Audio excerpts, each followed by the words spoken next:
Yo, what it is, you know what it is. It's your man, King Musa. Welcome to the Hub Hero, the podcast dedicated to exploring the 7 dimensions of wellness and how they impact your life here at Stephen F. Austin State University. I'm your host, King Musa, and today we'll be diving into the wonderful dimension of intellectual wellness.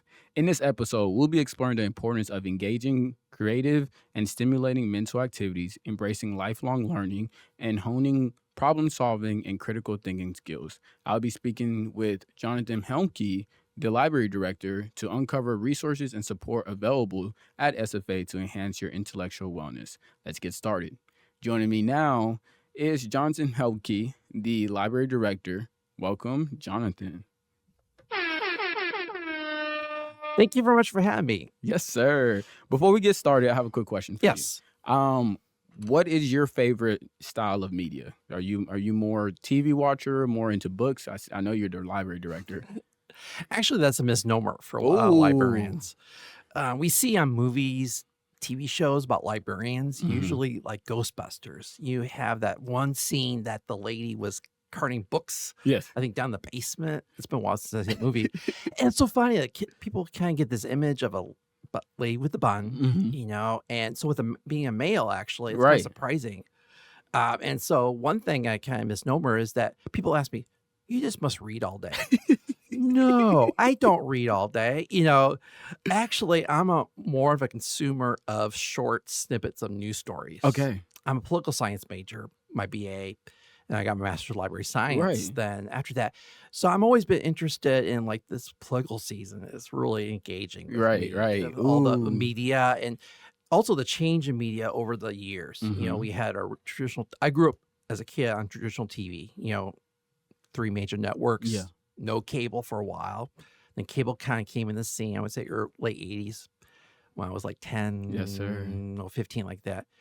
And so when cable news kind of came on board, and then I got hooked on CNN. Okay, I was about to say, are you a 24-hour CNN fan? news. And then when the internet came aboard, it was after 9/11, actually. It was kind of a shift for me. That's when I saw internet news. Okay. Well, now y'all find out that your librarian is not all about just reading books. Nope. So let's go ahead and dive on in. How do you define intellectual wellness and its relevance to student in the community? Yeah, so I think where I come from as a librarian and also as an educator, I have a teaching background, so I teach every so often. Yes, Not in sir. regular classes, but usually faculty will invite me into classes to help teach certain things. So I get to see the classroom. And so one thing I've seen over the years, I would say, especially in the last after COVID, Right. was that that intellectual diversity is about problem solving. That's where I come Okay. from. Because a lot of students I've noticed kind of the main thing they kind of look at is where do I start? Mm-hmm. That's usually the main hiccup I've Yeah. seen with problem solving. It can be any problem. It can be where do I grocery shop? Mm-hmm. And so, or where do I, my professor's asking me to get this one article. Right. And for that too. So I think we kind of approach it from the problem solving, critical thinking kind of area. And I Yeah. know it's pretty broad definitions. People have different definitions. Faculty have different definitions. But we kind of approach it from how can people problem solve to become better? Right. Either in the workplace, it could be personal growth. It could be maybe with a friendship. It could be their significant other, relationships.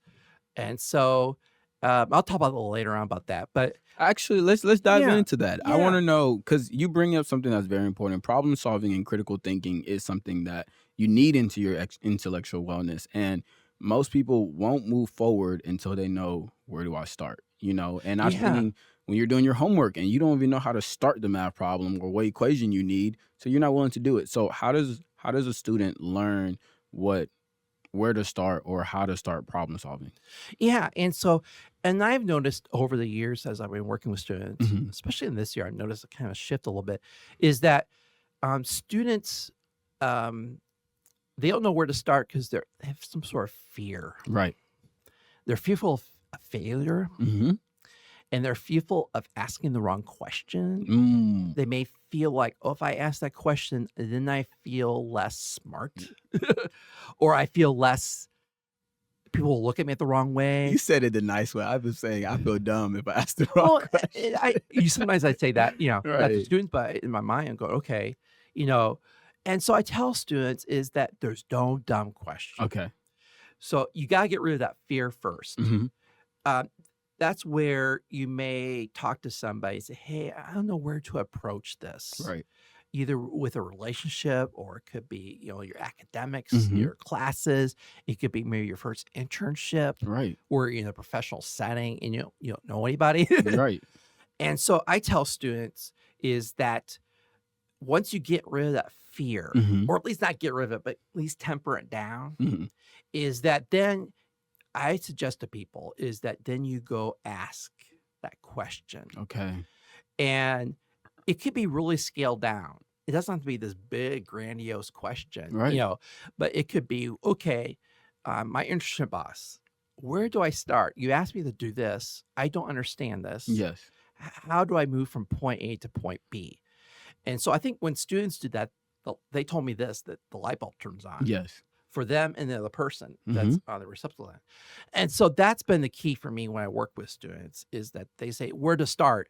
I tell them, okay, start small. That's number one. Number two is then you tell them, I don't know how to be honest with them. Yeah. Just be honest with it. It's not you to be a failure. It's not you not knowing the question, but Right. I think people then give you credibility that actually when you do ask questions. Yes. It's not through text. Also, I tell people don't send a text. Do not text Yes. your boss. Do it face to face. Okay. Don't do a phone call either. Hmm. I would say if you can. Now, some people are remote for some reason. They can't, Right. that'd be appropriate. Okay, how do I write this in a email? Hmm. But sometimes in email, things get Lost in wishy-washy, lost in translation, Yeah. and the communication's not there. So I help students figure out how to do it face to face. Yes, sir. And then you get the eye, like we're doing now, the eye contact, you get the feelings, Yes, you get the you get the comfortability, yeah. comfortability, and then students go, oh, okay.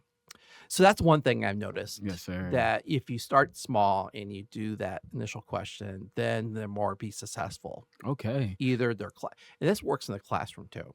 So remember, there's no dumb questions. Nope. And you just got to start small. Just and smart, everything small. will start Yep. unlocking. I like it. Yep. Why should students prioritize their intellectual wellness during their academic journey? Can you repeat that one more time? Why should students prioritize their academic wellness Yeah. during their academic journey? Yeah. And so this where we work with all kinds of levels, from undergraduate to graduate work, even with the undergraduate first year, second year, third year. Right. And I say always do it early, asking those questions. Don't wait till that first exam, even the first exam. That's I would kinda say late, if you yeah. can, even ask small questions. And so I tell students is that if you ask early enough, your professor be willing to be more gracious, Yeah. and engage with you no matter where you're at. Right. Sometimes if you ask the last minute, then people feel rushed, the professors feel rushed, and then it doesn't really go so well. Right. So I tell students that, especially in the classroom, is that you want to ask early and engage them and say, okay, I don't understand this, let's say math problem Right. or chemistry. Also, if that first exam doesn't go well, it's not end of the world. Right. That then you learn from that and say, okay, what can I do better? That's why I work with students too, is kind of regaining their confidence, especially after the first paper, the first presentation, the Right. first exam. A lot of times I'm gaining the confidence back as we too. So I tell students that, yeah, you want to do it early Okay. and not wait till the first exam. I actually like that you bring that up. Yeah.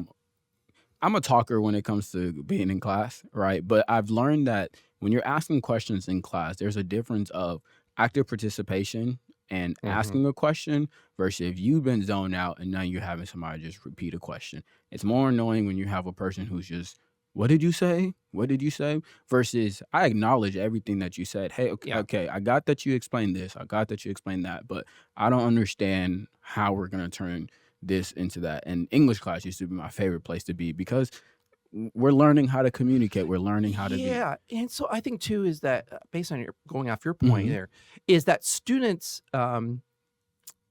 sometimes shy away. Yeah. Because they don't want to engage for some reason or another. Maybe it's not the personality. Right. Maybe it's not. And so I tell students, even if you don't want to engage in class, go after class. Right. That's why they have office hours. Mhm. And so I tell students or ask them, can we do a Zoom call? Yeah. Even if your professors may be away for some reason. And so I think the professor's more willing to engage when it's two-way, like you're talking Right. about, when it's a two-way communication. If it's a one-way, excuse me here, No, you fine. sometimes when it's one way, it can be either way. Yeah. The communication becomes disjointed, Yes. and it doesn't make sense. Why did you say that? You said that. And so I tell students, when you go into class, be prepared Mhm. the best you can. And maybe you don't understand what's you read from the textbook from the Right. day before, Right. or there's certain concepts just kind of way over your head, Yes. and that's okay. And that's why the professor is engaged in your class. Mhm. And that's why we pay them to teach. Yeah. If they're good teachers, they're willing to engage. Yes. And so SFA has been great. And I noticed when I've been here is that they've been great engaging students Right. where they're at. Right. Now, I know life happens. People get sick, things happen, Mhm. life happens. And so then you can engage at some level that Yeah. this is where I'm at, for the two. But it has to start two-way. Two-way. It can't be one way initially. Yes. It has to be a two-way conversation initially. Now, it may weave Right. Right. throughout the semester. And that's okay. We're all human beings. Yes. And we're, like you said, learning together, Mhm. for that too. Okay, I like it. Definitely try to keep it Yeah. two-way. Two-way. Who can benefit the most from actively focusing on intellectual wellness? Yeah. And so now libraries in general over the years have, since the inception of libraries actually, has always been this, we serve everyone, Right. no matter what economic, it can be all kind of demographics. And for our students, it's all levels from Yes, sir. first year student all the way to the senior who's going graduating in December, Mhm. and they're almost 1 foot out the door, but they may need help just to get that 1 foot out of the Yeah. door, And so what we do is we promote intellectual, Wellness. wellness in terms of that it's all 4 years. Now, as a university, sometimes I see this is sometimes we try to cram everything in the first year. Right. And sometimes that's a service to students. Mhm. And so what we try to do is cover all 4 years to help students do the critical thinking in terms of the the lifelong learning, that kind of thing. Right. But also we try to do it in real time. What I mean, just in time. What I mean by that is that we try to do it at the point of need. Right. So that means maybe in class they got to do an assignment Mhm. or they got to find quality. People say this. You need to find one academic journal Yeah. article. That's all they need. And the students get a deer in the headlines. What's an academic journal? Right. I've never heard that before. And so we get a lot of questions from that, even from first year to senior year. And so we try to do just in time Mhm. where the students have a need. It could be classroom. It could be maybe they're doing their first internship and they don't know what to wear. Yes, sir. Or it could be their first Zoom interview. They're in for a job. We have a lot of Zoom interviews actually happen in the library. Actually. Really? Yes. Yes. And we help students all the time. Oh, I need a room where I can't have windows because I'm doing an exam or I'm doing the interview with the CEO of a company. Yeah. And so basically, it's all kinds of needs. So I tell students, feel free to ask anytime, And so I would say start your first year. If you're a first year student, coming into SFA, Yeah. ask the first week. It could be something small, like where is the McDonald's? Where's the and it can be up to where I'm doing my first project, or my first exam's coming up next week. Where can I study? Yes, sir. So I think you start with year one and you go all the way up. And also we have alumni actually contact us. Ooh. Okay. They're in the workforce and they're thinking about maybe getting a second degree or they're SFA alumnus and they want to know about certain things in their job. They got to figure out, and they come to us. Okay. So that's what I call a library is kind of lifelong learning. It's all the way from, we have kids coming in. Yeah. So it's all kinds of, and so, the main students I would say is, that first year, get started with a few simple things. I tell students start small. That's a key thing too. Some students like to bowl in and try to do everything. doesn't work. So you have to start small. And that relieves the pressure off people. Right. If I start small doing this one thing. So, Yeah. from my experience, right, I used to be the person who would be like, the library is not my place to be just because studying, let me switch that over. Studying wasn't something that I learned, right? Like, Yeah. it wasn't something that I had to do in high school. So, when it got to college, I was just like, what's the point of me going to the library? I don't need to study. But then it came into that time where the lack of studying is going to cost you and Yeah. everything else like that. But learning, if students can learn how to develop a habit of being just in the library Yeah. in general, for me, that was the biggest thing. Like, my advisor told me, block out this time to just be in the library. I don't care if you have one thing of homework. I don't care if you have a lot of homework. If you're just in there, you're going to feel productive. You're going to feel isolated in the spot that it's meant for you to study, right? So how important is it for Yeah. students to actually go into the library? Yeah. And that gets where we kind of work with students as we call library as place. Okay. Or the living room. Mm-hmm. People have their own bedrooms. Now, be amazed, people do sleep in the library. So it's Not kind of recommended. that's a whole different issue. But no, is that we treat we speak to students about this as that we love our friends, Mhm. we love our significant others, or our relationships, we love our parents, Right. whoever you're working with. But the places they live do not work. Right. Because you get so distracted. There's been studies done on this about that. And so people then think, okay, where do I study then? If my dorm room doesn't work, Mm-hmm. but the other buildings close at 5 or Right. 7 or whatever. Now, I know some of the buildings on campus are more later than that, Mm-hmm. but we're open to midnight. Actually, our first floor is open 24 hours, Yeah. Sunday through Thursday. And so then people say, oh, where do I study then? So you're right. The library doesn't for some people, it just doesn't ring. Right. And so then we get in the conversation and, okay, where can you study then? Mhm. So then we have a good conversation starting point and say, no, the library is just not where you get information. Right. Is one part of it, you're right. But it's also where we have the 4th floor is our Mhm. quiet study floor. Our 3rd floor is our group floor. Right. Our 2nd floor we call the mixed floor, Okay. where it's both quiet and group. Okay. And then our 1st floor can be all kinds. It's different types of. And so basically then we state then, hey, we got space for everyone. Mm-hmm. Oh, okay. You have space for everyone. Then, okay, if I can't do here and here, so it's a process of elimination for a lot of people. Okay. They have to cross out, I can't stay at McDonald's. That's not going to work. Right. With my girlfriend or boyfriend, no, or something Not like that. gonna work. Not gonna work. No, or my family, or whatever, or my roommates. I love them, but my dorm or apartment, wherever you're living at. Yeah. And so then it starts to become process of elimination, and then they come to, oh, okay. And so then we get in the session of choose your appropriate place to study, Mm-hmm. and there's no right or wrong. I tell students, no right or wrong. Right. You study how you want to study.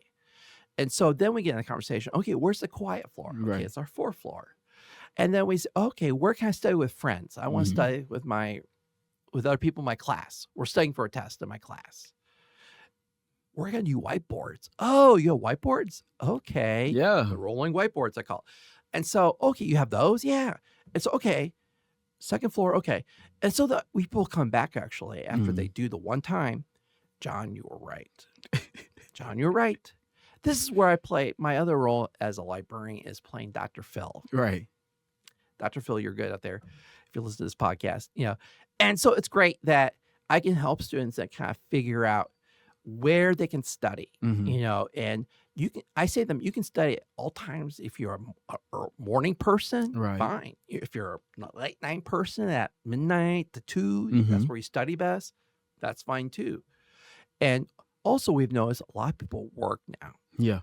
And so they have jobs that maybe take them in the late evening. Mm-hmm. That's why we really opened up the 1st floor, because a lot of people were saying, well, I work till 10 Yeah. or 11. I Yeah. can't get off work. Then we say, okay, you can come to the library. You don't have to worry about other building hours. You can come to the library and then you can study, Okay. And so it really takes the onus where we can offer solutions Yes. to the student. And so our administration's been great supporting us that. really accommodating learning styles. I call kind of learning styles, Mhm. and also the type of noise you like. Some people like Yes. the the constant chatter in the That is background. me. That Yeah, is me. like Sometimes I need more music. Like, I need to yeah, turn and people on the have music, and yeah, I they need have to go into a study room, yeah, or one of those soundproof room and stuff, yeah, and and that so is so amazing. yeah, we have 20 rooms that people can reserve off our website. Mhm. It's sfsu.edu/library. That's how they get to our website, and they can reserve a week in advance. Well, let's actually jump into that Yeah, question. I'm yeah, glad we're about to get into that. yeah, So, where can students discover and access intellectual resources and support services within the library? yeah. So there's about two main ways Okay. we interact with students a lot of times. Now, I'll talk about the virtual space first. Mhm. Is that you can go to our webpage, that's sfasu.edu/library. Okay. Or if you Google us, it's SFASU library, and you'll Right. get to us. And so on our page, we have resources to help with finding information, study Mhm. spaces. Um, and also on our page is where you can get our virtual help. Okay. So you can we have a little chat bot on the bottom right-hand corner. Right. And so you can type your question in. If we're online, you'll get a response back. Yeah. If we're not, you can still post that question and we'll get back to you within 24 hours, Okay. typically. So we get a lot of students actually asking, where can I get a room for a Zoom call? Mhm. Where can I get the study space for my class? Or I want a group of people. How do we get together? Right. And so basically, we get a lot of questions through our chat. We call our chat bot. Right. And also, then we'll answer questions not in real time, but about 24 hours we'll get you the answer. And so a lot of times we get virtual questions, Mhm. but also you can ask face to face. You can Yes. say, John, I don't want to deal with a chat bot. I deal with it all day with these company websites, Yeah. or whatever. I want face to face. And so a lot of times they'll come into our building, Mhm. and onto your left, if you go in the main doors, you Right. go to your left, you see the library services desk. Yes. That's where you can ask any question. If we don't know the answer, we'll get to you. Mhm. We'll take your information and get it to you. And so you can do it real time versus a person. We always staff our desks from 7:30 during the school year, Okay. from 7:30 to 5 o'clock. Mhm. And in the evening hours, we have our student workers. Yes. Now they are trained to to answer questions too. Mhm. If they don't know, they'll give us the question the next day, and Yeah. we'll get back to you. Yes. And so also we have our Ask a Librarian desk. I love that one. Yeah, it's we call our mobile desk, Right. and we do it from 10 a.m. to about 5 p.m. Okay. And now we may switch up a little bit this semester, but basically we have like a tiered system a little bit where people can ask questions there Mhm. about their first paper, Yes. if they have something about their class they're understanding. And so basically we're there to ask questions. So we serve the virtual world Right. or face to face. Okay. And we try to get a lot of different modalities. Or also you can call us. There we go. And so our phone number's on our website. You can call us. I don't want to give the wrong phone number. It's on the website. It's the website, yeah. And so basically you can call us too. We get a lot of Yes. phone calls too. Let's say the students in Dallas. Mhm. Maybe they're working in Dallas and they're taking online classes. Right. Or they're from the Dallas area and they go home and they can't figure out, oh, I'm at home, but I can't research this, Mhm. And so we get calls all the time, from various parts of Texas, even the world, people Yes, are different sir. where. So, yeah, so you want to ask the questions through our website or through that. Okay. And then we'll get you the appropriate resources. And also, I'm telling students too that we're focusing this year is that we don't want you, I call office hopping. Mhm. Go from one office to another office. If we don't know the answer, we won't send you away to a different office. Okay. We'll get you the answer. So it may take a little bit to get the Right. right answer, but that way you're not wasting time. The student's not wasting time Going office to office. office to office trying to figure out. And so that's the beauty of SFA is the staff's really great on that. You want to know something? Yeah. Talking about great staff. Yeah. The sweetest person y'all are gonna meet in the library. I'm telling y'all this now. When y'all see Miss Coco, your Oh, smile yes. is gonna just blow up. Just blow up. So I really appreciate her. Yeah. And then also within the library, you have on the first floor, they have a microwave in there. They have, like I said, the soundproof room and Yep. everything. So the library is not just full of books and everything else like that. No. It has those personalized spaces for the specific learners or anything else you need. Yeah, but the last couple of years, we've been really working on that, Mhm. is to, we moved international programs now in Right. there. So we have a lot of good international students that are coming in to maybe the first time Yes. using a U.S. library, and so that's been a big help Mhm. too, is getting that population. Right. Computer lab, all of Computer that. lab, and so we try to make the first floor almost like your living room Yes. and your kitchen, and so we allow that as a space, and then Right. eventually it kind of creeps up to the other floors, Right. as people work and as people develop those ideas, and so that way. We have a great staff. Mhm. I'm really proud of our staff, like Coco, and we have 17 other members of our staff. Yes. Now, there's other units in the building too. We Okay. call Lumberjack Learning Commons, Mhm. and that's run by Megan Weatherly, Yes. who's the director there. And so we have a close relationship with that group. So it's not so choppy Right. when people go to one office to another office You can find it within the library. with the library. And we know each other's schedule. We know where's where. And so if there's an event happening, let's Mhm. say in the Student Success Center or the Gen Jack program Right. or other programs that you may hear, also, we try not to use abbreviations as much. Thank you. And so that's one thing we're really working on, is not to throw the lingo around. And so we'll spell it out for everyone.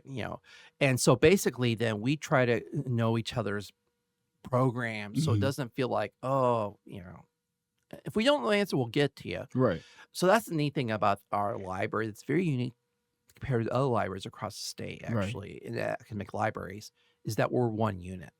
I mean, not organizationally, but Yeah. we work as a one unit. So that way we're all on the same page. So the student doesn't know, typically. You're right. Oh, you don't? Is that part? No, but we still know. So I tell students, no dumb question, Right. because we're all one unit, in the whole entire library. I For like that it. too. So that helps with communication. And I want to give a shout out to Megan there. She's been great working with that Mhm. unit, that group, to make it seamless. So we're not feel like, okay, we're just off shuffling around Yeah. for that too. Yeah. So now y'all know the library is your new living room when you're tired of Oh, your yeah. dorm and everything.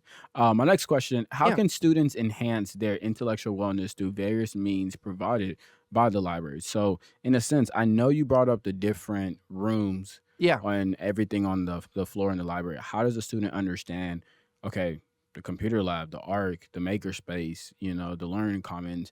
What is all of this and how does it affect my intellectual wellness? Yeah. And so basically, I tell students two things, Mhm. with that. The first thing is that you don't have to know everything. Okay. So like I mentioned before, start small. Mhm. Find out about the one service. Maybe start with the ARC. Okay. And also start with an initial need. Don't True. worry from day one of classes that you need to know everything. It doesn't, and so I tell students, start with your one assignment. Mhm. Okay, with my assignment, do I need the ARC? Do I need the computer lab? Mhm. It may be just a computer that you need. Maybe your laptop's broken. Right. Maybe the wireless is kind of funky Right. on your laptop. Oh man. And so that can happen. So basically what you want to do is start with that one little need that you Okay. have and identify the place or the service that you Mhm. need. That's okay. Then you start building that second assignment. Okay, Okay. I know the computer lab now. Maybe my second assignment has to do with the ARC now. I need help with tutoring or the writing center, Okay. the writing piece of the Right. ARC, The owl. the OWL, the online writing lab, Yeah. or the SI groups. You'll get to know all this. I hate to use acronyms, supplemental instruction groups. Yes. And so basically then start with the second assignment. The third assignment, go, okay, I get it.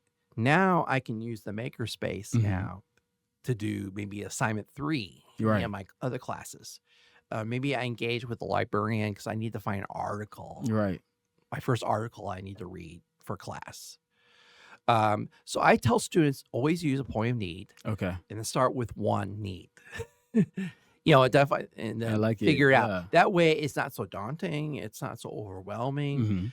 But if you don't know where to start, like we talked before, if you don't know where to start, go to the library services desk. Okay. We'll point you where you need to go to. So if you don't know where to start, maybe that first assignment and that first need, you don't know Mhm. where to start, go ask us. Okay. And we'll figure out, okay, you need to go to the ARC. You need to go to maybe the Student Success Center. Like this past summer, we do advising sessions, Mhm. with the new students. You're right. So we point to the Student Success Center. This is where you do advising. This is where you sign up for classes. Mhm. Now we're ready for the first week class. Also, if you don't know where your classes are, come to the library. Okay. There And you go and right we'll there. especially that first day of class.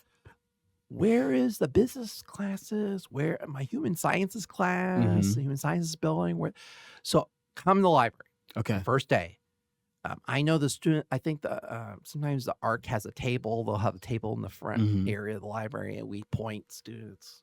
So come in, and we'll help you where you need to go. Right. Especially that first day of class, where sometimes classes move. Yes. From what says on your schedule, one thing, when you get there, it could be another thing. You're right. So we'll help students no matter where they're at. So yeah, and so that first thing is so crucial. So come on in. Sorry, the one we'll need. We'll Yes. get you where you need to go. Okay. Also, we want to hear about your grade afterwards. Are you successful? Right. We love those stories. Hey, I got an A on my test because I did one little thing, or my Mhm. assignment, because I did this one little thing, in the library. Okay. So actually going Yeah. well, what other advice and what other points of reference that you want to give students, and actually go over some success Yeah. stories that students might have with using library. Yeah, and so we hear the gamut.